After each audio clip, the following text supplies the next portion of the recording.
एक गांव में एक गरीब बुनकर रमेश अपनी बेटी राधा के साथ रहता था। रमेश दिन रात मेहनत करके कपड़े बुनता, लेकिन उसकी कमाई से मुश्किल से गुजारा होता। राधा, जो केवल 10 साल की थी, अपने पिता की मदद करती और पास के जंगल में फूल इकट्ठा करने जाती। एक दिन जंगल में उसे एक घायल तोता मिला, जिसका पंख टूटा हुआ था।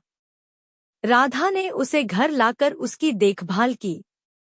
उसने तोते का नाम मिट्ठू रखा। कुछ हफ्तों में मिट्ठू ठीक हो गया। आश्चर्य की बात थी कि मिट्ठू इंसानों की तरह बोल सकता था। एक रात जब रमेश उदास बैठा था, मिट्ठू बोला, रमेश, चिंता मत कर, मैं तुम्हारी मदद करूंगा।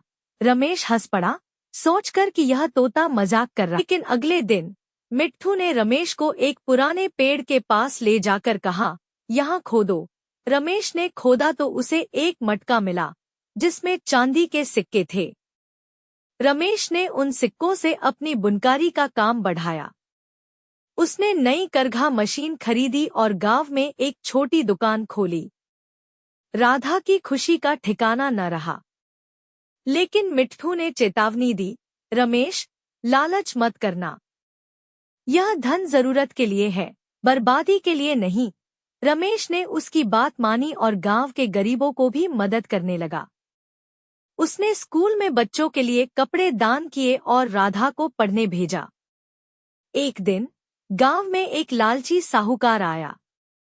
उसने मिट्ठू की बातें सुनी और उसे चुराने की योजना बनाई। उसने रात को रमेश के घर में सेंध लगाई, लेकिन मिट्ठू ने शोर मचाकर साहूकार को भगा दिया।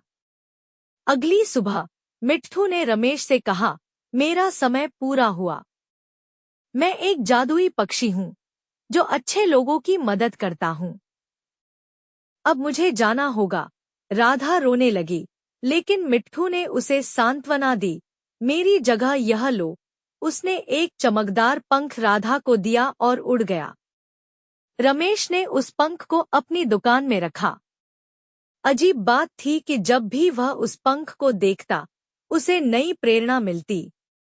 उसकी बुनकारी के कपड़े इतने सुंदर होने लगे कि दूर दूर तक उनकी मांग बढ़ गई।